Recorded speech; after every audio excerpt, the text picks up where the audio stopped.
Spoštovane gledalke in gledalci, prav lepo pozdravljeni. Dragi otroci, delate, vendar brez Božjega blagoslova. Vi ne molite. Zato vaše delo nima takšne vrednosti v Božjih očeh, kot bi ga naj imelo.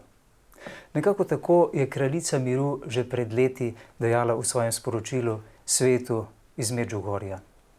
In podobne besede navdihujejo in nekako usmerjajo tudi dosedanjo življenjsko pot našega letošnjega novomašnika iz Stran pri Kamniku, gospoda Boštjana Dolinška. Lepo pozdravljeni, gospod novomašnik, dobrodošli v našem studiu. Hvala za povabilo. Ja, tudi mene se je dotaknilo to 15.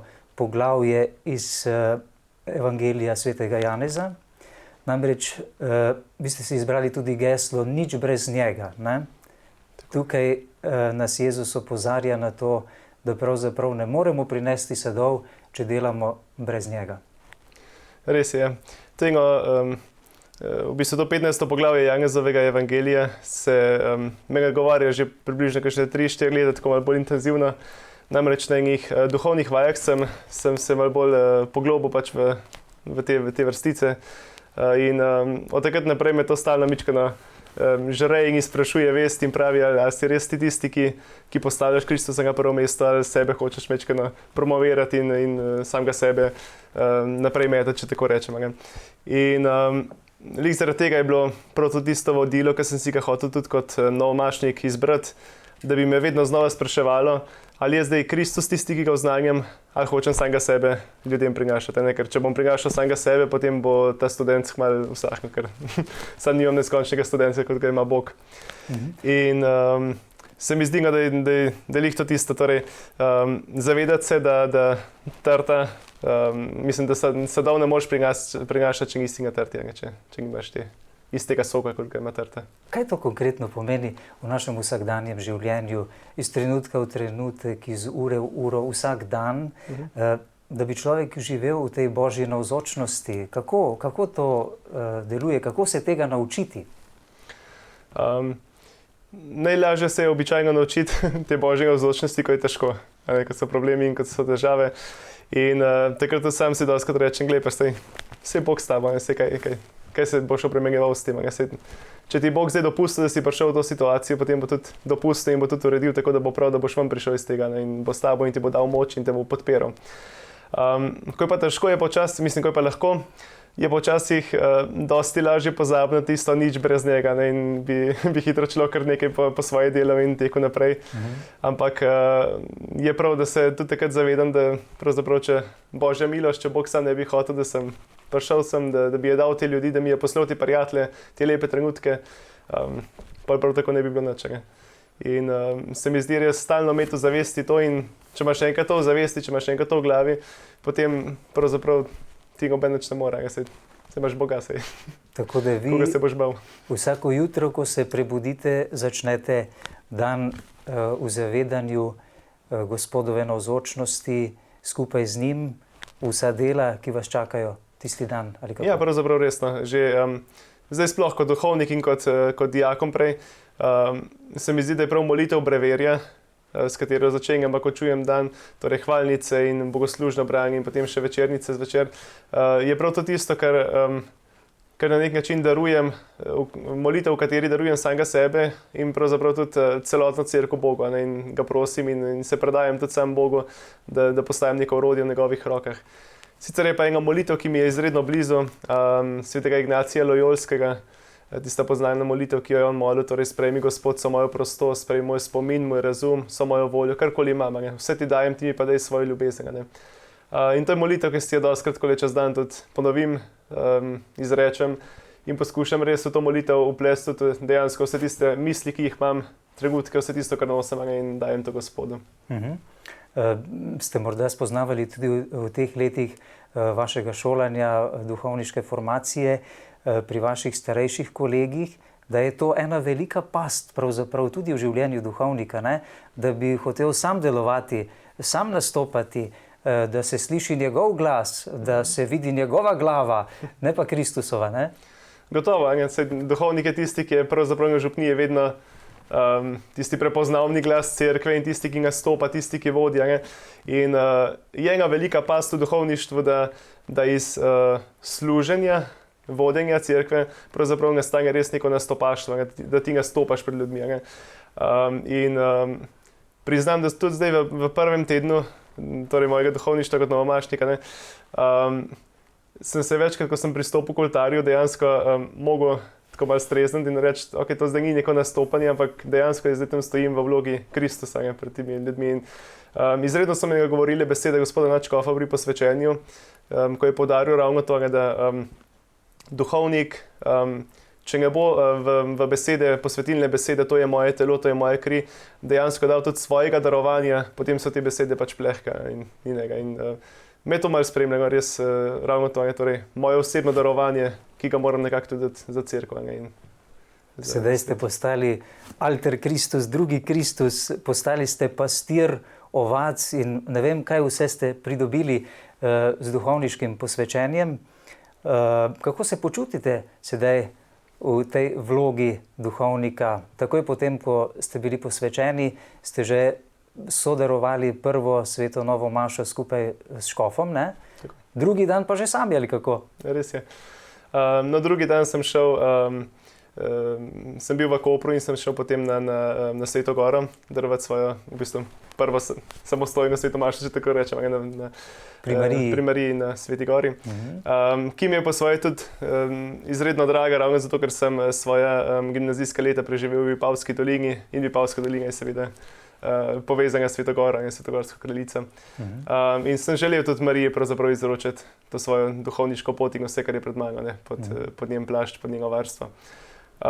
Je pa resno, kot sem rekel, rabi človek kar nekaj časa, da dejansko ugotovi, da zdaj si ti tisti, ki tam stojiš in da to ni zdaj neko igranje, neko pretvarjanje, ampak dejansko po tvojih besedah bo Bog stopil v ta kruh in to vino in po tvojih besedah bo Bog človeka rešil vezi greha. In se mi zdi, da ravno v teh trenutkih, ko izgovarjaš tiste besede, to je moje telo, to je moje kri ali pa prispovedi, jaz te odvežem, sem osebno najbolj globoko doživel pač to, da zdaj dejansko prek mojih besed Bog stopa zdaj v življenje tega človeka, nekje na drugi strani. In to se človeka kar dotakne. Biti v službi Boga, biti direktni namestnik Boga v njegovi službi, v njegovi vlogi takrat, ne? Je dejansko ena stvar, ki če jo človek zares ne živi, tako kot nas pač uči tudi svetopismo in Bog sam, je nekaj, ki bi se človek lahko prevzel v smislu. Zdaj pa jaz s svojimi močmi nekaj naredim, ampak dejansko je, če se spet vrnem na tisto na začetku, če res ni nič brez njega, potem pač tudi te besede niso nič, če niso z njima, in če niso njegove vloge. Lepa gesta, da ste prvo svojo samostojno sveto mašo šli darovati k svetogorski kraljici, nad Novo Gorico, Sveta Gora, pravzaprav glavno Marijino romarsko svetišče na Primorskem, tudi papež Frančišek, denimo, je takoj, ko je postal papež, odnesel šopek in se poklonil pri Mariji v Marijini cerkvi v Rimu, največji cerkvi. Ampak pravzaprav pa ste rojeni in odraščali bolj pod okriljem svetega Benedikta, v vaši domači župniji. Točno tako je. Naša domača župnija Strange ima cerkev posvečeno svetemu Benediktu in priznam, da me je tudi ta svetnik že od nekdaj malce nagovarjal. Ker pač enostavno, če stalno gledaš njegov lik in na oltarju in besedah, ki so zapisane in vse posod, počasi prodira v srce človeka in te spremlja. Tudi ko sem študiral v Rimu, 3 leta sem večkrat poromal na Monte Cassino, kjer je sveti Benedikt pokopan in nekako čutim posebno povezanost tudi do tega svetnika in predvsem njegov zgled ravno temu, torej živel je v časih, ki so na nek način dosti podobni današnjemu času, torej vse skupaj se podira, kultura se sesuva, nobenega trdnega reda ni, kjer ljudje so iskali, kaj bi, kje bi in takrat se pojavi sveti Benedikt, ki prinese spet tisto zavezo Boga do človeka in trdnost, ki jo ponuja edino le Boga. In ravno to je tisto, kar se mi zdi, nagovarja mene in kar lahko tudi današnjemu času, današnjemu človeku kot duhovnik prinese neko trdnost, ki pa v Bogu je. Ja, gotovo ni naključje, da vas je Bog pod narekovaji spustil ravno v Stranjah pri Kamniku pred kakšnimi 25 leti. Ne? Pomeni to, da bi pravzaprav moral vsak človek tam, kjer je rojen, kjer mu je bilo dano, da je prišel na svet, na poseben način spoštovati in častiti, se priporočati zavetniku svoje župnije, ali kako je to? Gotovo. Ena stvar, ki je recimo v naši župnijski cerkvi zelo nagovorljiva, je namreč cerkev je postavljena po načrtih arhitekta Plečnika in arhitekt je takrat si zamislil glavni oltar kot neko monštranco, torej oltar, daritveni oltar je spodaj kot podstavek in iz tega podstavka potem raste čudovita monštranca na nek način, ki je sestavljena iz angelov in svetnikov. Na sredi je pa v bistvu namesto Jezusa je pa postavil svetega Benedikta. Torej monštranca je tista, ki kaže drugima. Jezusa v tem primeru pa kaže faranom zgled tega našega zavetnika svetega Benedikta. In se mi zdi, da je dejansko pač v tistem času, v katerem je bila neka cerkev postavljena, v njih kraj je bila verjetno zagotovo izbrana, tudi patrocinja je bil zagotovo izbran z nekim namenom, da bi nagovarjal tiste ljudi tistega časa in tistega kraja. In mislim, da se včasih premalo zavedamo, zakaj je prav v našem kraju ravno tisti svetnik, ki je. In ima zagotovo marsikateri svetnik ogromno povedati vsakemu od nas, tudi danes, pa čeprav so bili mogoče pred 500 leti, so še kako aktualni, se mi zdi. Nič ni naključje, ne? Pri Bogu ni naključij. Ja, vi ste se že od malega uvajali že doma, v vaši domači hiši, v duhovniško službo, v maševanje, ne? Sem nekje zasledil. Morali so vsi vaši domači biti pripravljeni na sodelovanje, ne? To je bilo že od 2. leta starosti, ali kako? Od 2. razreda. 2. razreda? Ja. Aha, takrat ste začeli maševati. Je tako, pač res od nekdaj sem imel v sebi nekako to željo, da bi pa tudi jaz morda posnemal domačega župnika in mogoče šel enkrat po tej poti. Nikoli si nisem prav zavestno zdaj o tem razmišljal, kaj to pomeni, pa duhovništvo, pa kaj vse to prinaša, ampak je pa bila tista otroška navdušenost nad duhovništvom, ko opazuješ zglede domačih duhovnikov in vseh tistih, ki jih vidiš. In ravno verjetno pod tem zgledom sem nekako tudi podzavestno, brez da bi nekako dosti sam pri sebi razmišljal, doma potem kot otroka pripravljal maše, če tako rečemo. Ja. Že vas je Bog pripravljal za dobrega pastirja, že takrat ste kazali te znake, kajti vse ste povabili, da morajo priti k vaši maši, ne? Mama je bila organist, kako je bilo? Ja, mama je imela neko glasbeno izobrazbo in toliko, ker je tudi v glasbeno šolo hodila in zato sem jaz seveda kot otrok uporabil za organistko. Ja, zelo dobro. Je pa tukaj zelo veliko vlogo igrala moja stara mama, zdaj že pokojna, s katero smo živeli skupaj v domači hiši. In ona je bila tista, ki je nekako svojim izgledom tudi molitve in vedno znova, pač kamorkoli smo šli nekaj po blagoslov, otroci, nam je dala križ in potem smo šli. In prav ta tiha v bistvu prisotnost vere v naši hiši se mi zdi, da je bila tista, ki je nekako potiho pa vendarle vztrajno tudi gradila svojo pot tudi v mojem življenju, zdaj, če nazaj pogledam. Tako da v veliki meri njej pripisujete, kajti vemo, da duhovniški poklic bi naj bil res izmoljen, izprošen pred Bogom, ne? Gotovo je tudi ona marsikaj in v veliki meri verjetno prispevala k temu, da sem zdaj, kjer sem. Kaj pa vaši odnosi so bili zelo lepi v vaši družini? Sem zasledil, vaša starejša brat in sestra sta lepo skrbela za vas, ne? In vas učila tudi discipline, tako da vojsko niste potrebovali iti, ne? To so prednosti in slabosti tega, če si najmlajši otrok. V naši družini je res tako, da sem, brat je 14 let starejši od mene in sestra 12 let starejša. In je mogoče ravno to tisto, da imaš potem še dva starša več, če tako rečem, ki skrbite za tega, poleg staršev še brat in sestra. In je mogoče... In moraš biti priden, ne? Tako. Za vsakim vogalom te kdo spremlja in gleda. In če mogoče po svoje to pomanjkljivost, da nimaš vrstnikov, s katerimi bi se igral, je pa po drugi strani velika prednost, ker pa imaš še več skrbnikov, ki pazijo na te, ki te vzgajajo, ki te ljubijo, ki ti pomagajo. In to sem tudi sam doživel, res. In sem imel obema izredno hvaležen za satelite. Osnovno šolo ste obiskovali v Stranjah, ne? Tako. Potem pa na gimnazijo v Vipavo, ki ste jo že omenili, ne? Tako po osnovni šoli sem šel v Vipavo. Ni bila to sicer moja prva ideja, namreč, kot sem prej rekel, nekako mi je bilo kar nekako jasno, da pa mogoče bi pa šel res v semenišče potem. In sem enostavno razmišljal, čisto tako, ja pa dajmo eno direktno pot izbrati, najboljše, da gremo na eno škofijsko gimnazijo. In sem res potem razmišljal, na koncu je pristala ideja, da gremo v Vipavo. Čeprav ste imeli bližje v Šentvidu, ne? Tako, sem bil takrat tudi vpisan v Šentvid in potem tudi zaradi točk in omejitev in vsega tega in na koncu je pripeljalo do Vipave. In tudi tukaj vidim pravzaprav eno božjo previdnost in božje vodstvo. Je že prav, da je bilo tako in sem izredno hvaležen za tista leta, ki sem jih dal preživel. In je bilo po svoje mogoče na začetku kar malce težko spet res prerezati z domačim krajem, z družino.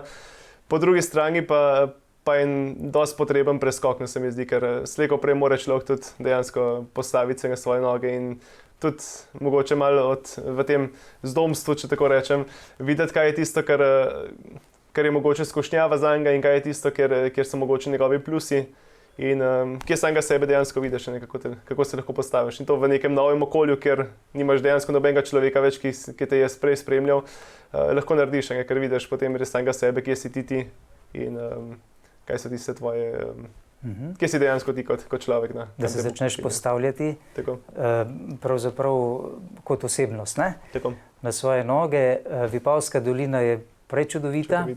Tudi moja dolina je to, tam sem namreč bil v vojski.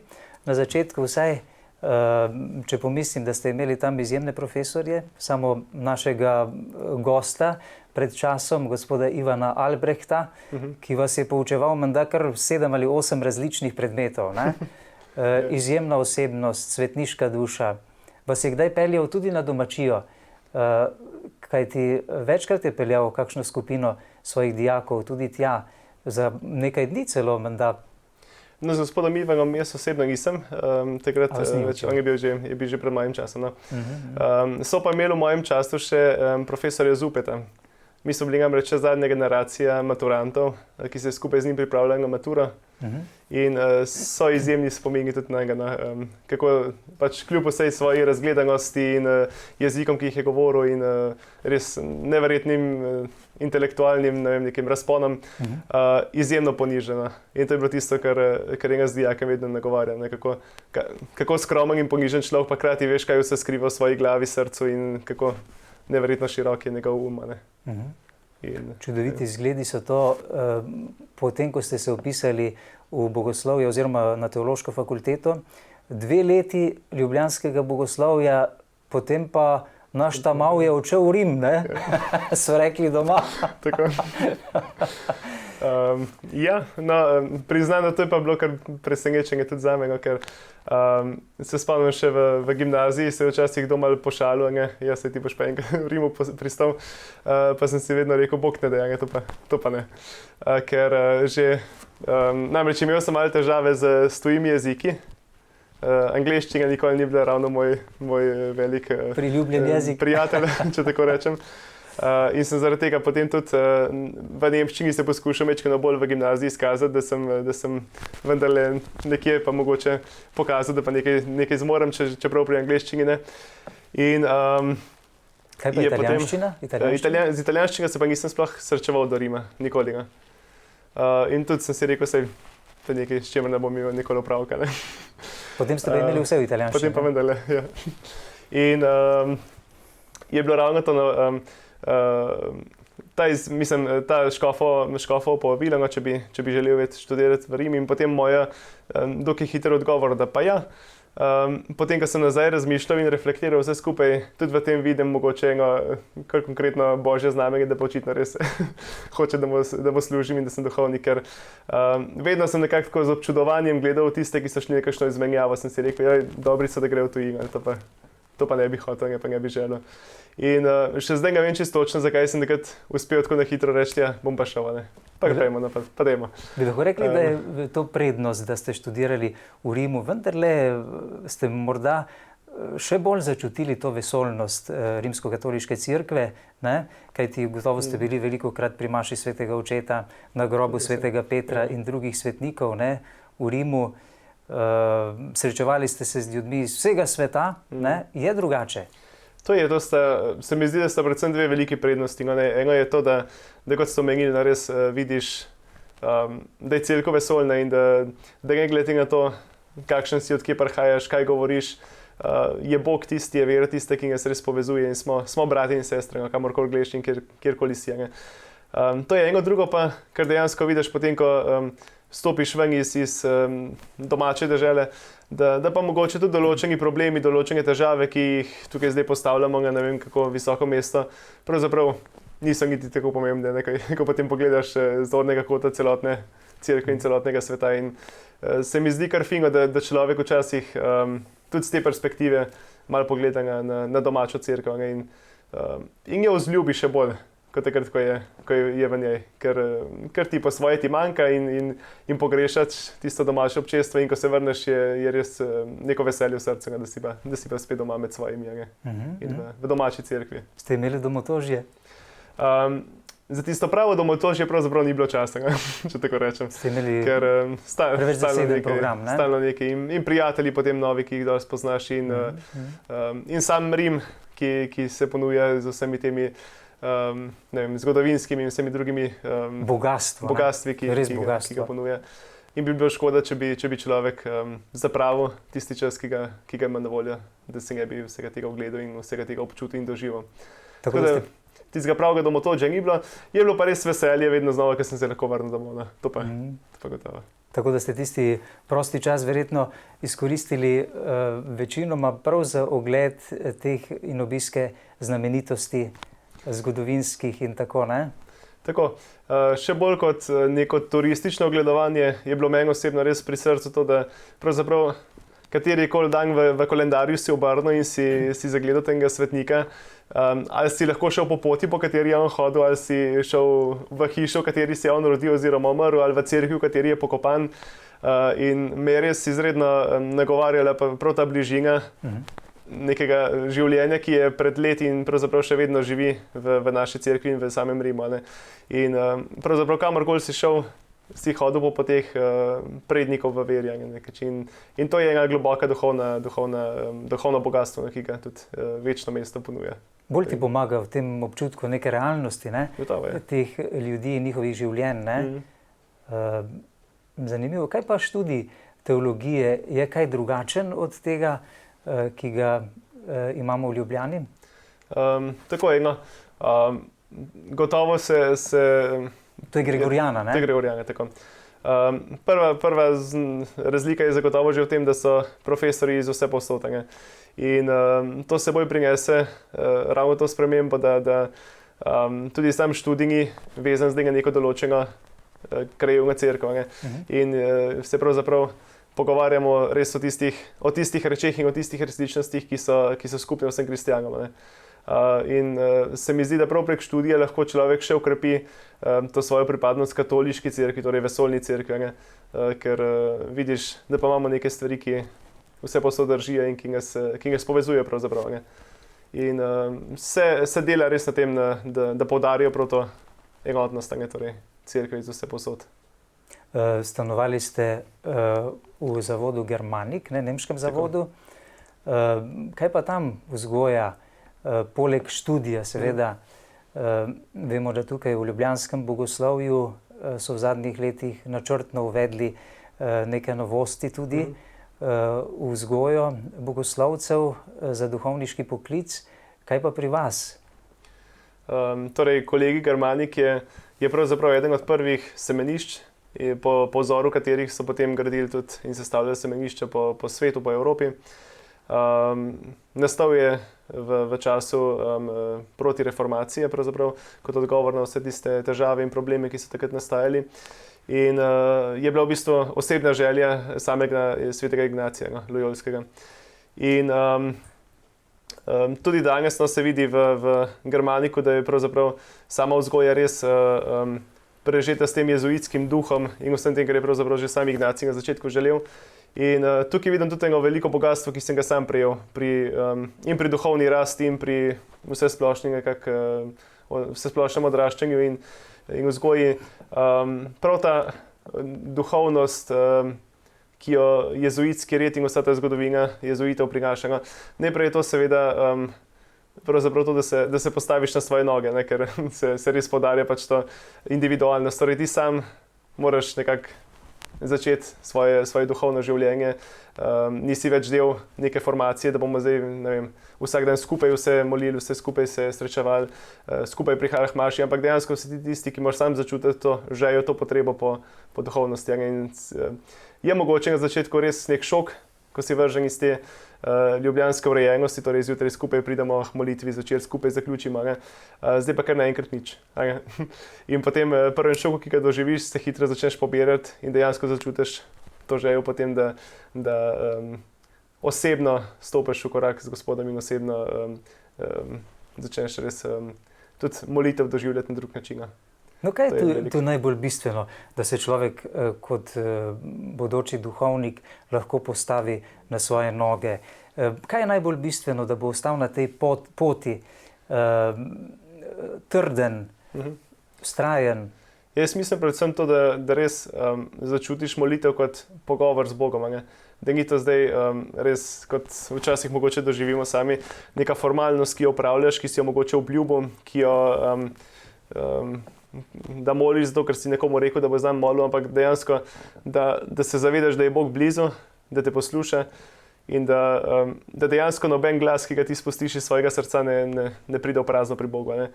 Torej na prvem mestu ta osebni odnos, rast v odnosu z Bogom. Najprej. Jaz mislim, da je predvsem to. Res, da veš, da je Bog tam in da te posluša in da nobena beseda ne gre v prazno. In če ima človek to v glavi, potem jaz mislim, da je veselje molitna in da ni breme. Je potem tudi lažje graditi odnose z drugimi? Gotovo. Nasploh ne samo v odnosih, ampak se mi zdi, da vsaka stvar raste najprej iz tega, kar ti goji z Bogom. Če si ti v dobrih odnosih, v dobrem, da greš neko skupno pot skupaj z Bogom, potem boš tudi lažje gradil odnose z drugimi in gradil to skupno pot z drugimi. Če pa že nekako v odnosu z Bogom želiš postavljati tisto svoj prav, tisto svojo pot, potem je po mojem mnenju nemogoče graditi en normalen svet in eno normalno življenje, tudi ali poročen s partnerjem, ali pa tako v prijateljstvu, ali pa med duhovniki, kjer si v bratstvu.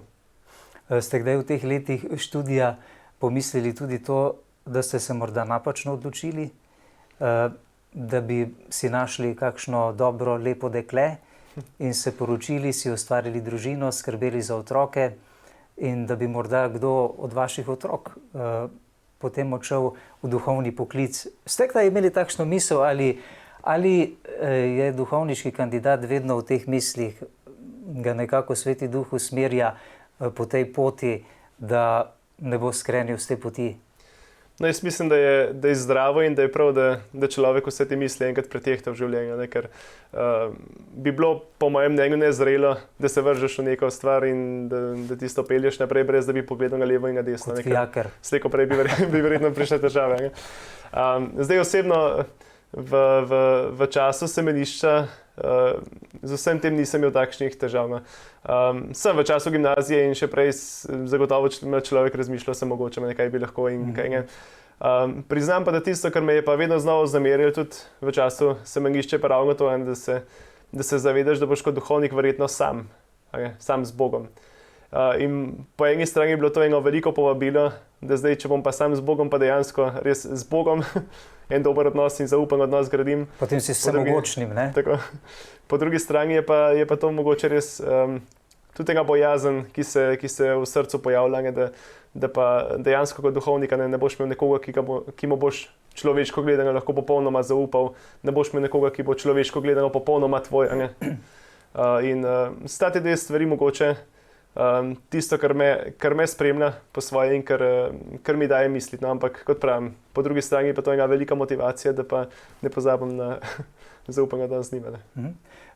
Koliko pomeni na vaši duhovniški poti, pravzaprav še preden ste postali duhovnik, ravno ta odločenost, da je kandidat res odločen, da to hoče, ima verjetno potem manj težav in skušnjav, da ga maje na tej poti, ne? Se mi zdi, da je sploh en zelo velik problem današnjega mladega človeka, vse, ko gleda na svoje vrstnike, je ravno v tem, da vprašaš, kaj pa bi, ja ne vem, bomo videli, kaj bo jutri prineslo. Ampak se mi zdi, da če človek tako živi, pol dejansko nobena stvar ne more res srcem in zares delati. Ker če ti veš, kam greš, če ti veš, zakaj greš to pot, ki jo greš, potem karkoli boš srečal na tej poti, boš vedel, s kakšnim razlogom si to srečal in boš vedel, s kakšnim razlogom si to storil na tej poti. Če pa živiš tja v en dan, je pa težko smisliti svoje življenje in svojo pot. Osebno se mi zdi, da sem to naredil verjetno res najbolj zavestno, takrat, ko sem šel v Rim.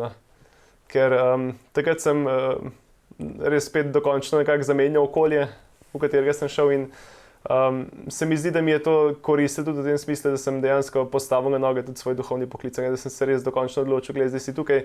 In večkrat sem si rekel, zagotovo ne bi bil v Rimu in zagotovo ne bi bil tukaj, ker sem in se učil nemščine in italijanščine, da bom zvozil izobraževanje, če ne bi bil zaradi Gospoda. In tudi tako, ko sem, bil na kakšni župniji, še danes nešteto enih prijateljstv, nešteto enih vezi imam, ki gotovo ne bi imel, če se ne bi odločil za duhovništvo. In se res vprašam, če mi Gospod ne bi dal duhovnega poklica, zakaj mi je torej poslal vse te ljudi, ki me pri tem podpirajo in mi vlivajo nekako tudi moči za naprej. In v tem jaz vidim tisto največjo potrditev tudi te odločitve.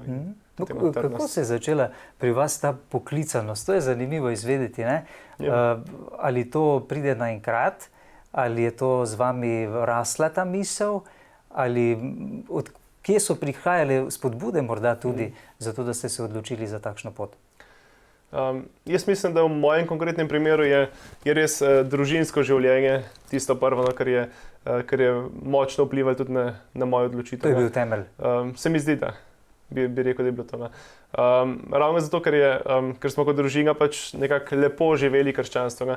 Ni bilo to zdaj zame osebno nekaj, kar bi me bremenilo, zdaj pa v nedeljo pa še maši zjutraj, ali pa ne vem, zdaj pa moramo še večerno molitev skupaj opraviti. Niste imeli težav s tem, da bi morali na silo iti v cerkev, ne? Zaradi staršev. Tudi to je. Ampak je bilo to nekaj, kar je nekako je bilo prisotno, niti starši nikoli niso, ne vem kaj, z jezo zahtevali od mene ali pa da bi pa zdaj pa mogel nekaj narediti. Ampak enostavno je bilo to prisotno in tudi ta praksa je bila nekaj veselega v vašem življenju. Tudi krščanstvo samo mi vedno pač v spominu pričara neke lepe spomine, na sveti večer, na praznovanje velike noči. In se mi zdi, da če ima mlad človek lepe spomine na krščanstvo, potem tudi odnos z Bogom postaje nekaj lepega. Če pa to že itak od samega začetka neko breme, ki ga ti moraš opraviti, ki ga moraš narediti, je pa nemogoče, po mojem, nek lep odnos z Bogom, z Jezusom vzpostaviti. In jaz mislim, da je tudi za duhovni poklic v mojem primeru prav ta lepota nekega, naravnega, lepega krščanstva, ki ga kot otrok doživiš v družini, tisto ključno, da se potem lahko tudi lažje odločiš. Je bilo pa res tudi ta svoboda, ki mi jo je sama družina vedno dajala. Torej, nikoli ni noben nič rekel o duhovnem poklicu. Nekako se mi zdi, da so slutili, se je bilo zelo očitno, da Boštjan želi posnemati župnika. Ampak mi je bilo pa večkrat rečeno in strani mame in očeta, da ne bo to nekaj, v kar bi me kdorkoli silil, da upata, da sem se res svobodno odločil za to. In prav te dve stvari sta po moje tista močna popotnica, ki je zdaj kot novomašnik nosim v svojem srcu. Po eni strani to lepoto, ki sem jo doživel in veselje, po drugi strani pa prav ta svoboda, s katero sem res, jaz sem sam stopil na to in če sem z Gospodom, kdo pa mi če kaj narediti. Zanimivo, tu se vidi pri vas osebno in pri vaših kolegih letos še 6 slovenskih novomašnikih, da Bog še ni izgubil upanja in nam še pošilja mašnike da nas boste vodili, nam delili zakramente in tako naprej. Ne? Vi ste bili najprej ministrant v vaši domači župniji, bili ste pevec v pevskem zboru, potem ste vodili mladinsko skupino, vodili ste tudi oratorije, ne? Otroške. Kakšni so spomini na ta ministrantska leta najprej? Najprej sem hvaležen takratnim župnikom, no in pač vsem župnikom, ki sem v teh letih vodil, ker priznam, da je bilo vedno na začetku treba dobiti enega brca, če tako rečemo, da človek začeva. Ne? Ker takrat je župnik enostavno opazil, da jaz pa kar pogosto pridem k maši in sem sedel v klopi in je rekel... Predvsej redno ste hodili, ne? Zjutraj ob 7 ali kako? Pred šolo? Pred šolo, ja. In je rekel, no zakaj pa ne bi prišel, ne? Sej, če si že tukaj, zakaj pa ne bi ministriral. In je res, potem, ko sem dobil do spodbudo od sunge, sem pa začel. In priznam, da je bila to ena velika pomoč po moje, tudi pri mojem kasnejšem potem odločenju. Torej, da si blizu oltarja, da spremljaš to, da doživljaš tudi drugačnega svetomašo in molitev in vse to kot ministrant, kot tisti, ki dejansko najožje sodeluje tudi pri sami daritvi. No. Kako gledate na današnje mlade, ki mnogi nimajo dobrega vzgleda v svojih starših, to, kar ste vi imeli, da vas je potem resnično Jezus lahko pritegoval k svojemu srcu tako močno, da vas je speljal, da tako rečem, ne pod narekovaj, na svojo duhovniško pot? Ja, jaz mislim, da je tukaj res velika vloga nas, duhovnikov, ne potem. Ker, ja, kot ste rekli, dejansko je ogromno družin, ki včasih niti ne po lastni krivdi ne gojijo krščanskega življenja, ker če človek, ko postavlja novo družino, mlado družino, niti sam nima tega doživetja, kaj pomeni lepota krščanstva, niti ni sam kriv, da tega ne zna napredati, ker nikoli ni tega doživel. Ne. In se mi zdi, da je tukaj res še toliko bolj pomembno kot včasih to občestveno doživljanje vere, torej ko prideš k zakramentu, ko prideš k maši, pa tudi izven tega, ne vem, da se mogoče ostaviš po maši pred župniščem, pa rečeš kakšno besedo s svojimi farani, s kakšnim mladim človekom, ki ga tam srečaš, ga povabiš kam, nekakšen pogovor. In se mi zdi, da se jih tukaj lahko začne odpirati neka vera kot nekaj normalnega, predvsem to, ne? Da mlad človek začuti, da je vera pravzaprav nekaj normalnega. Da je to nekaj najbolj normalnega, tako, ne? Da ni to zdaj nekaj čudaškega, nekaj za ne vem koga, ampak... Nenormalno je biti neveren, ne? Ja, pravzaprav. In dejansko na nek način bolezen tudi, ne? Tako. Duhovna. Tako. Če človek živi brez Boga, ne? Brez svojih korenin, tako rekoč, da se ne povezuje z njim. Kako pomembna je vzgoja in prizadevanje za dobre ministrante v župniji, kar mora župnik početi iz vaših izkušenj, kaj ste vi opazili? Velikokrat imam občutek, da bi nekateri duhovniki radi, ker je pač pomanjkanje duhovnikov, ne, da bi kakšnega ministranta pridobili, ne, za duhovništvo, kar je sicer lepo, ne, ampak gre tu po vašem občutku bolj za to ali v tistem smislu, kar je tudi Don Bosco učil, da je naloga vzgojiteljev predvsem to, da spoznajo v mladem človeku, kakšne darove je Bog vanj položil in da mu pomagajo tisto uresničiti. Tam bo najbolj srečen. Ne? Gotovo. Jaz mislim, da je ministrantska skupina v župniji res en velik privilegij, ki ga lahko mlad človek doživi. Najprej zato, ker verouk je itak nekaj, kjer seveda se govori o Bogu, o veri, se oznanja, ampak je še vedno to neka velika skupina, pri kateri težko nekaj osebnega nekomu sporočiti. Ne? In ministrantska skupina je pa običajno neka manjša skupina, ki je tam z nekim veseljem, jo povezuje nek skupni interes, bi radi sodelovali, bi radi služili pri maši.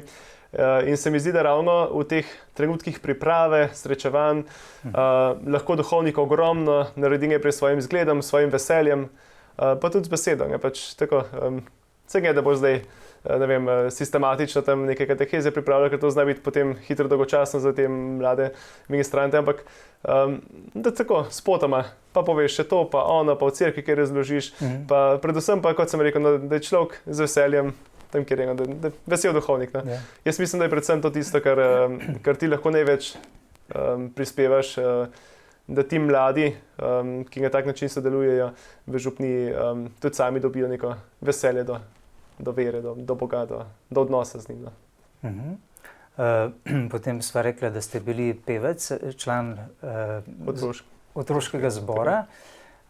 Kaj pa petje, bogoslužje, kakšen pomen pravzaprav predstavlja to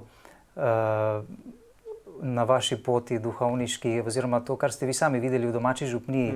Kako je to pomembno? Tudi povezovanje, prijateljstvo morda med člani zbora in vodjem. Tako. Tukaj me spet spominje prej in se v otroška leta na staro mamo. Namreč ona je bila tudi izredno rada, ki je zapela, izredno rada je svoj čas krajšala tudi s petjem in se dostakrat spomnila tudi na te njene besede, ki je večkrat rekla, tako rekel sem bil še otrok, če bo pa kdaj hodil, ti pa malo zapoj, pa kakšno lepo zapoj, pa boš videl, bo pa vse lepše. Ni pela le cerkvenih, tudi kakšne narodne? Tudi kakšne narodne. Gorenjske. In je prav to tisto, kar tudi mene spremlja, pa če res ta pesem in je tudi zame osebno pesem tista, kjer jaz osebno najbolj doživim Boga in najbolj globoko lahko izkusim pač tudi bližino Boga, ravno prek pesmi. Kar je pa spet povezano z domačo župnijo. Torej, petje je bilo pri nas vedno prisotno in v družini in v župniji in je gotovo tudi tisto, ob čemer ti odraščaš in ob čemer ti doživljaš Boga in njegovo bližino.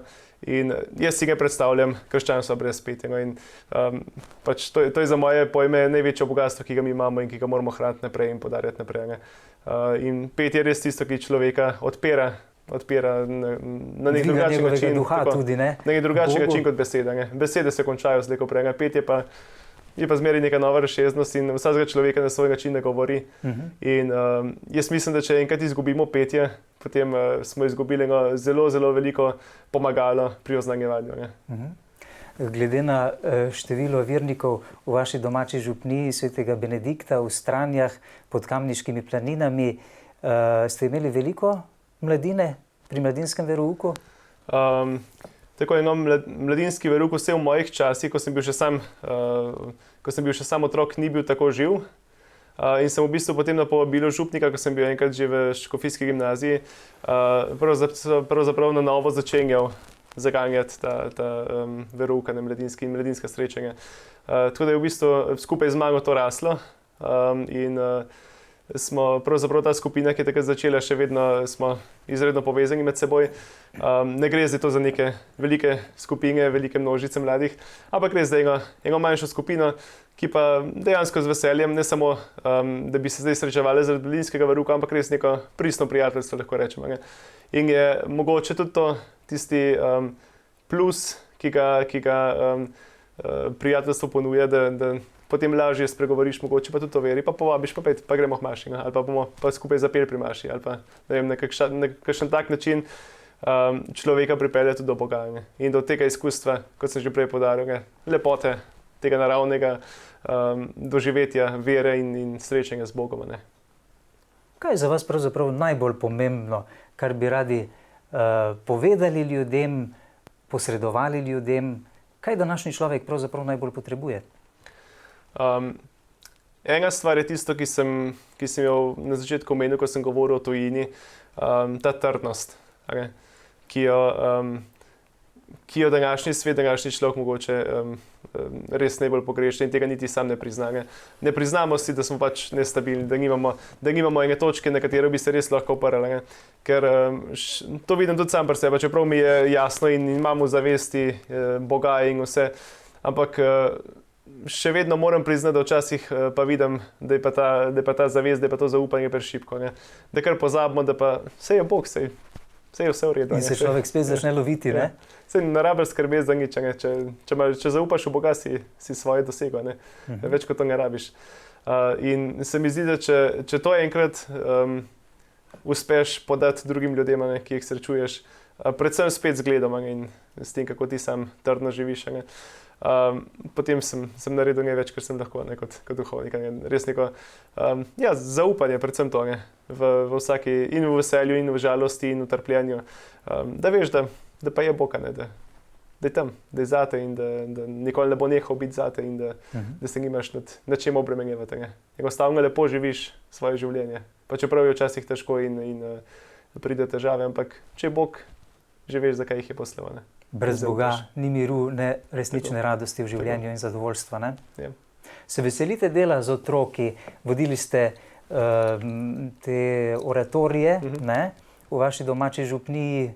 Koliko ste kaj imeli mladine? Vemo, da iz prakse zadnjih let vidimo po slovenskih župnijah, da se množično otroci v počitnicah udeležujejo teh oratorijev, čeprav po drugi strani pa razmišljam, je žalostno, potem pa, da se konča tudi. Ko se to konča, jih pa ni v cerkev. Ja. No, jaz mislim, da je to mogoče ena od poti, ki jih bo mogla cerkev tudi v prihodnosti še bolj izkoristiti, namreč neki dogodki, neke priprave na neko krajše dogajanje. Torej, sploh pri mladih je danes težava, da je težko neko trdnost za več let. Že pri pevskih zborih se vidi, mladi težko pridejo k pevskemu zboru ravno zato, ker enostavno si ne upajo reči, da bom pa vsak petek prihajal na vaje. Ali pa tudi mladinska skupina, zdaj bom pa vsako soboto tam na srečanje. Enostavno je nek strah prisoten, se mi zdi, in tudi pri zakonu praktično. Strah pred neko trdnostjo za celo življenje.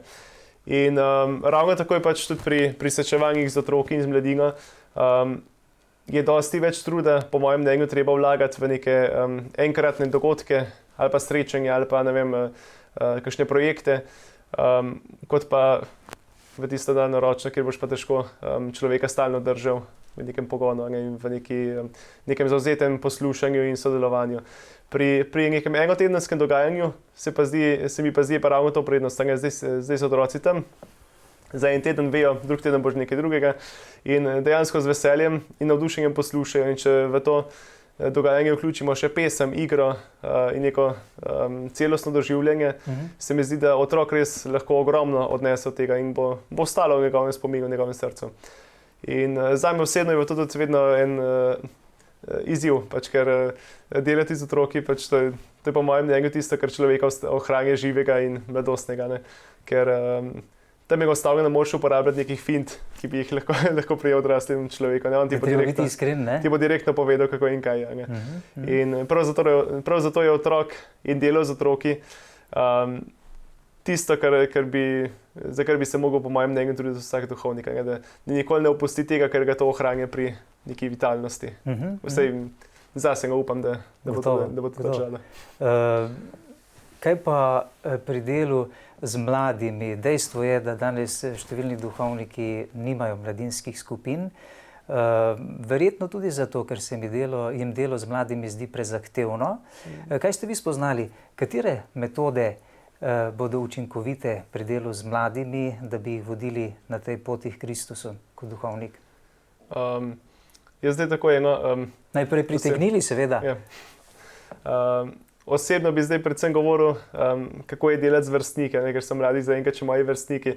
Si pa res ne predstavljam, kako bom čez 20, 25, 30 let mogoče sam gledal na te iste mlade, ki bodo pa potem zdaleč kaj drugega kot pa moji vrstniki.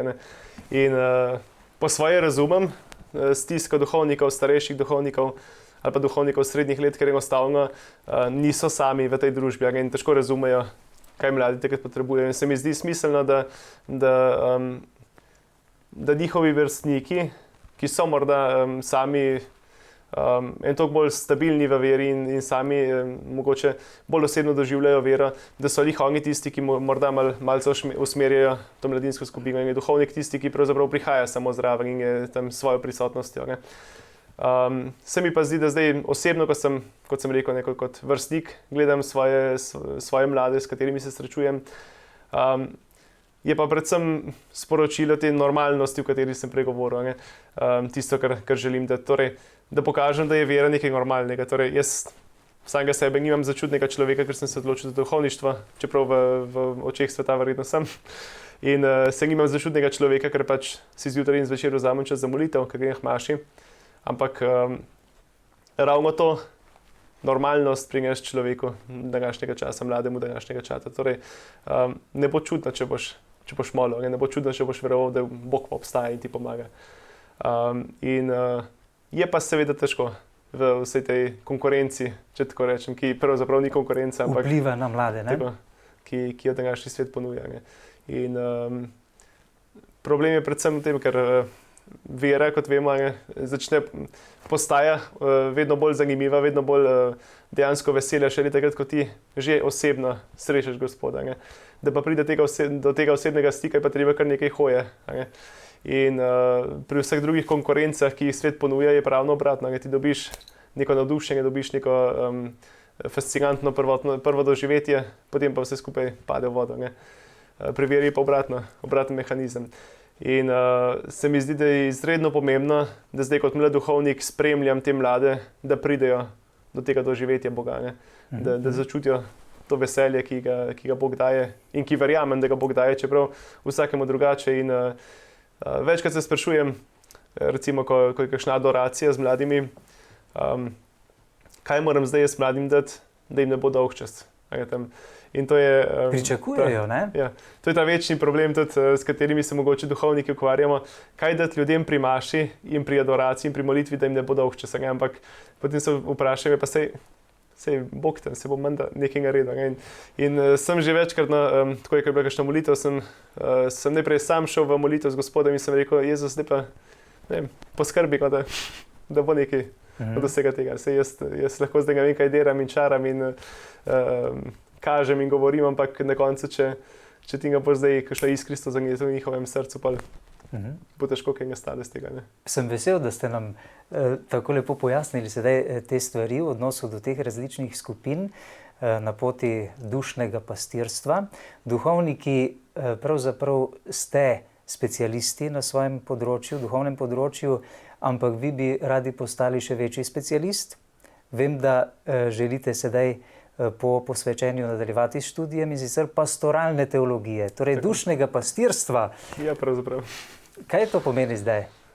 Tako zdaj v jeseni letos se vračam nazaj na študij pastoralne teologije. Še vedno bom bil v Germaniku, torej v tem jezuitskem nemškem zavodu. Zamenjal bom univerzo, ne bom več na Gregoriani, ampak grem na Lateran in bom tam nadaljeval.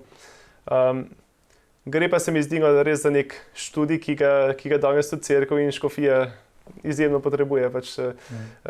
Na eni strani prepoznavati stiske, potrebe današnjega časa, po drugi strani pa vedno znova iskati načine, kako zdaj v to stisko, v ta problem, v to življenje današnjega človeka vstopati. In se mi zdi, da redko kakšen študij zahteva od človeka toliko aktualnosti in toliko neprenehnega truda, kot je prav to. Ker problemi, s katerimi se bom jaz v naslednjih 2 letih srečeval, ne bojo isti kot tisti, s katerimi se bom srečeval čez 10 let. Že na vsakih 50 let bo človek mogel vedno znova menjati svojo perspektivo, ostati nekako povezan s cerkvijo, z ljudmi, s katerimi je v stiku, s katerimi je poslan. In tem ljudem tistega časa in tistega kraja prinašati Kristusa na njihov način. In je po svoje, kakor po eni strani mogoče včasih tako malo spotoma gledamo na vse skupaj, je vendarle to bistvena stvar, ki jo pravzaprav cerkev potrebuje in ki jo živi. Prav to poslušamo, ne? Zelo pogosto očitke cerkvi, da se ne zna približati v tem modernem času ljudem na pravi način. Tako. Pravzaprav, da se ne znamo obnašati na nek način, ne? V današnjem času. Ne? In to izhaja po moje predvsem iz tega, da ne poznamo dovolj časa, ne, v katerem živimo.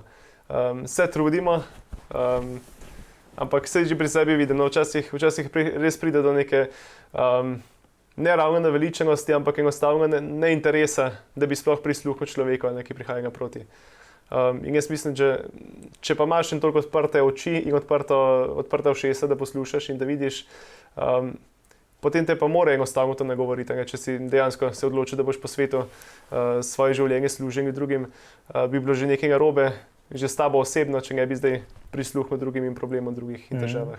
Božja beseda je nespremenljiva. Ostane na veke takšna, kot je, čeprav se cerkvi očita neka okostenelost na različnih področjih, da ni napredovala s časom in tako naprej. Kako vidite to področje? Kje so pravzaprav tiste točke v cerkvi, kjer se vam zdi, da bi morda morala cerkev narediti kak preskok? Jaz mislim predvsem to, da vedno znova poudarjamo v oznanjevanju, da ima Božja beseda, kot smo prej omenili, res to trdnost. In da ni to beseda, ki je bila zapisana za takratne ljudi, ampak da jo vedno znova Bog govori nam danes. In če enkrat tukaj opustimo, potem hitro začne padati vse ostalo. Predvsem pa mislim, da cerkev danes je poslana k temu, da ljudem prinaša, da ljudi pelje res k izviru, k Bogu. Ker včasih se zdi, da smo jim želeli, pa jim še vedno želimo s tisočimi programi in ne vem, če mu se ponujati neko človeško bližino ali pa neko človeško spremljanje. Pozabimo pa na to, da pravzaprav je naše prvo poslanstvo, da jih peljemo k izviru. Ne da jim dajemo vodo flaširano, da jim prinašamo, ampak dejansko, da jih peljemo k izviru in ne se odžejajo sami tam. Kot sem prej rekel, za mladino se mi zdi, da je to nekaj splošnega, da ljudi spremljamo. Ker jaz mislim, da časi tistih velikih skupin so počasi mimo in se počasi končujejo in da je tisto, kar današnji človek žal zaradi posledic individualizma potrebuje, je prav to individualno spremljanje in pomoč. Ker žal je človek danes že toliko prežet s tem individualizmom na vseh področjih, torej jaz sam in vse bom sam zmogel, da se mu more cerkev približati v tej njegovi bolezni, torej osamljenosti in svoje glavosti. Da pride torej cerkev osebno k njemu in se osebno z njim pogovarja in ga osebno spremlja. Ker drugače bomo verjetno težko res šli z njimi to pot in tudi oni bodo težko res osebno doživeli to veselje, v katerem sem pregovoril. Duhovniku nič človeškega naj ne bi bilo tuje, nobene teme naj se ne bi otepal. Ne? Kako se vidite sami v tej vlogi enega širokega posredovalca, posrednika za človeka in tudi v njegovih različnih situacijah, v katerih se znajde s svojimi realnostmi življenja in preteklosti, ran, ki jih je denimo podedoval, ne, tudi duhovniki, vsakdo ima svoje rane. Ne. Pred kratkim sem poslušal gospoda Gostečnika, ki pravi, vsi smo ranjeni. Ne. Ja. Jaz zdaj kot duhovnik se mi zdi, da je bistveno, da ga stopaš na raven, tako kot si, s tem kot si. Tudi zdaj, ko sem bil posvečen, ko sem kar naenkrat v svoje domače občestvo, v svojo domačo župnijo prišel kot duhovnik, kot tisti, ki nekako vodi zdaj to občestvo pri sveti maši, pri daritvi, da jih ne nagovarjam pri pridigi kot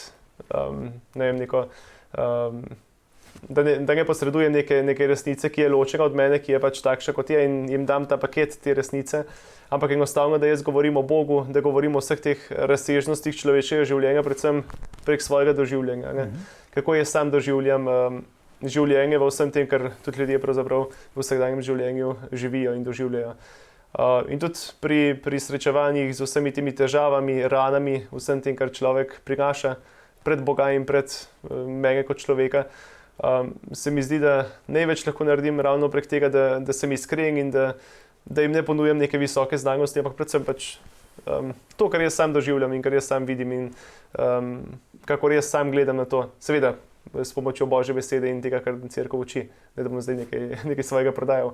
Ampak predvsem res z neko svojo naravnostjo, s tem, kar sem, ne z neko maske so zdaj sploh popularne, ampak res neko naravnostjo take osebe, take osebnosti in takšnega karakterja, kakršnega mi je Bog dal. Duhovnik je v resnici skrivnosten človek. Ne le po svojem posvečenju od Jezusa Kristusa, ampak tudi zato, ker sprejema in nosi številne skrivnosti. Namreč tudi zakrament svete spovedi je zakrament, kjer duhovnik posluša najgloblje, kar človek pravzaprav nosi v svoji duši, v svojem srcu, in s tem mora živeti. Kako ste se vi pripravili tudi na to poslanstvo, ki verjetno ni lahko, ne? No, zdaj o samem zakramentu svete pokore in o vseh drugih zakramentih po enem tednu še težko govorim, ker nimam toliko izkušenj vsega tega in osebnih doživetij, ampak po drugi strani nimate strahu pred tem, ne? Po drugi strani je pa tisto, kar me spremlja, je pa res neko po svoje neko zavedanje tega, da duhovnik ni gospodar vsega tega, ampak je res enostavno nek kabel, preko katerega pač po eni strani prihaja Božje usmiljenje do človeka, po drugi strani pa res ta človekovo zaupanje do Boga. Ne? In tisti enostavno samo še tisti stik, ki to dvoje poveže. In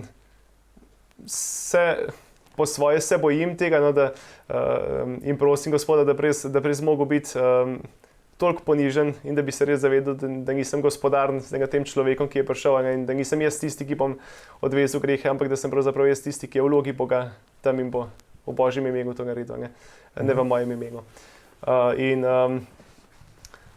Ja, predvsem z nekim spoštovanjem, no, gledam jaz tudi na vse tiste, ki bodo prihajali k spovedi. Torej, najprej zato, ker enostavno priznajo to, kar so, in s tem, ko ti priznaš svojo grešnost, ti pravzaprav že ne več naredil. To je tisto največje junaštvo, da priznaš, da si grešnik, da priznaš, da si naredil napako. Da v ponižnosti prideš pred Gospoda. In jaz mislim, da kot duhovnik v spovednici na drugega ne moreš gledati zviška, ampak predvsem z nekim občudovanjem in z nekim zahvaljevanjem pravzaprav tega, da je Gospod poslal toliko modrosti temu človeku, da je prišel. In vlogi Božjega usmiljenja. Tako. To bo gotovo. Koliko kaj na vaš poklic vplivata vaš daljni stric duhovnik in sorodnica sestra Štefka Klemen, ki je tudi voditeljica naše pastoralne službe v Mariborski nadškofiji? Ja, gotovo sta bila to dva lika, ki sta me od nekdaj spremljala. Kadarkoli smo se z družino, s sorodstvom srečevali, sta bila tudi ona dva prisotna. In sem jo osebno res izredno hvaležen za njuno pričevanje, že samo s tem, da sta. Da nekdo v vlogi duhovnika, drug v vlogi posvečene osebe, redovnice. In po drugi strani pa njuna molitev. Jaz vem, večkrat sem doživel tudi strice zdaj že v domu ostarelih, no, in težko zdaj upravlja kakršnokoli drugo pastoralno dejavnost, ampak tisto, kar pa ostaje, je pa molitev rožnega venca, in to neprenehoma, stalno. In osebno sem večkrat doživel, ko sem prišel na obisk, kako je ravnokar odložil rožni venec in je rekel, no, saj sem ravno molil zate. Poglejte. In ta neprenehna vez, ki jo je on gojil z Bogom zame sprošnjo, je po moje ena zelo pomembna stvar, zelo pomembna popotnica, ki jo zdaj nosim kot novo posvečenje in kot novi duhovnik. A ni žalostno, da se velikokrat starejši ljudje pritožujejo, da se čutijo osamljene, nekako odrinjene, niso več uporabni, rečejo, v svoji starosti. Kako vi gledate na starejše, glede na to, da je vaša stara mama denimo tako zelo vplivala tudi na vašo duhovniško pot in da je še vedno gotovo ena najmočnejših podpornic? Tako bi rekel, no, glede na to, da je tudi ta program, se mi zdi, da marsikdo spremlja, ki zdaj v vseh teh besedah se najde in ki mogoče enostavno ne more drugam, kot da se usede doma pred televizijo, pa na tak način nekako tudi goji svoje duhovno življenje. Bi se pravzaprav ravno na te gledalce obrnil z neko hvaležnostjo in z zahvalo za vse, kar oni s svojim trpljenjem, s svojo molitvijo, s svojim trudom, žrtvijo dajo tudi nam, mladim. To je nenadomestljivo danes v tem svetu. Tako, ja. In se mi zdi, da prevečkrat, ko pomislimo na molitev za duhovne poklice in nasploh o molitvi, razmišljamo kot o nekih velikih pobožnostih, za katere si je treba vzeti čas, ampak včasih so to popolnoma enostavne stvari. Ne vem, sem večkrat pomislil, ne vem, te boli zob, pa boš rekel, no, zdaj pa to bolezen ali pa to bolečino, ki jo doživljam, pa daroval za, ne vem, za enega mojega prijatelja, ki potrebuje molitev, ali pa za enega novega duhovnika. Ali pa enostavno, ne vem, neko jezo, ki bi jo sicer v tistem trenutku lahko spustil sebe, pa jo bo zadržal, boš daroval po nekem namenu. Ne? Ima veliko vrednost v Božjih očeh. In končno tudi ta osamljenost, ki jo mogoče starostniki doživljajo, včasih, ko jih, ne vem, otroci in vnuki zapustijo, ali pa enostavno se niso krivi, grejo v službo, grejo v šolo. Tudi ta osamljenost je izredno dragocena, ker pravzaprav prek tega Bog podari nek čas, ki ga lahko izredno kvalitetno človek preživi, če ga preživi za dobre stvari, torej, če ga preživi za molitev in za darovanje za druge. In to nikakor ni nekaj, kar bi bilo zdaj za vreč, ampak kot sem prej rekel, pri Bogu nobena beseda ni pozabljena, ne gre v prazno. In če imamo to v glavi, potem Tako. smo dobri. Velik krog sva sedaj naredila v tej uri do vaše svete nove maše in duhovniškega posvečenja. Morda še za konec kaj vtisov z teh dogodkov. To je gotovo za vsakega duhovnika eden najpomembnejših dogodkov v njegovem življenju, se pravi, da je posvečen v Kristusovega duhovnika. Vi ste to bili v ljubljanski stolnici, ne? Po rokah ljubljanskega nadškofa Stanislava Zoreta, skupaj s še nekaterimi vašimi kolegi, ne? Tako. Takrat so bila posvečena dva škofijska duhovnika, jaz in Peter Čemažar, ki sva tudi skupaj v letniku začela v bogoslovju, in pa kapucin brat Jurij Slamnik. Tako da smo bili trije novomašniki na tisti tam posvečeni. Kaj je to pustilo v vas? Sedaj ste duhovnik za večne čase. Še vedno so to neke razsežnosti, za katere bo človek potreboval še kar nekaj let, če sploh, ne, da bi jih lahko dojel, da jih bo lahko dojel, ne, in da jih bo vsaj približno razumel in nekako posebej, ne, vse to, kar se je takrat zgodilo. Ampak dve močni stvari sta, no, ki verjetno nagovarjata vsakega duhovnika in tudi mene osebno sta že lani pri diakonskem posvečenju. Najprej je to tisto ležanje na tleh med litanijami. Ne. In takrat se osebno res, ko sem poslušal vzklike vseh teh svetnikov, sem si rekel, no evo, pa mi ti pomagaš, pa mi ti pomagaš, pa mi ti pomagaš. Ne? Koliko ene vojske za mano, ki me bo zdaj nekako podpirala in bo pravzaprav res nebesa tista, ki me bojo peljala naprej. Ne bom jaz sam iz svojih moči, jaz sem se ulegel na tle, jaz sem pustil Bogu. Prepustil popolnoma. In bojo vsi ti ljudje pravzaprav stali za mano in mi pomagajo. In če to ni velika popotnica zdaj na tisti poti, ki jo bom začel, potem ne vem, kaj bi lahko bilo. Druga je pa res to polaganje rok, ki je pa pravzaprav tisto osebno srečanje z duhovniškim zborom, v katerega prihajaš. Ne? In moram reči, da sem bil večkrat res presenečen nad tem veseljem, ki sem ga doživel ob srečanju, ko sem recimo vabil dekanijske duhovnike na Novo mašo in vse druge duhovnike, ki sem jih poznal. Kakšno veselje nad nekim novim duhovnikom, sobratom, ki vstopa v njihovo družbo. In prav to veselo sprejemanje strani starejših in tudi njihova modrost je tisto, kar ti daje poguma, da se nisi sama, ne se boš šli skupaj, ne, v ta boj, če tako rečemo. Se vam pripravi lepo novomašno slavje, potem zunanjo slovesnost svete nove maše v vaši domači župniji? Priznam, da sem bil res izredno presenečen, izredno ganjen nad vsem, nad vsem trudom, ki so ga vložili in tudi nad vsem, kar je na koncu prišlo vam pri sami novi maši. In tisto, kar je pa zame osebno res najmočnejše in najpomembnejše, je pa prav to, koliko se je sama župnija povezala v teh dneh.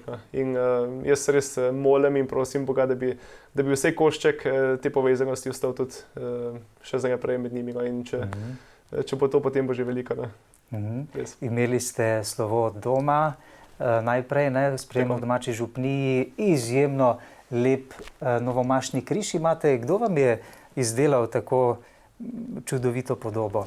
Tako ta novomašni križ, ki sem ga prinesel s sabo, je pravzaprav darilo moje družine na mojo novomašno pot, duhovniško pot.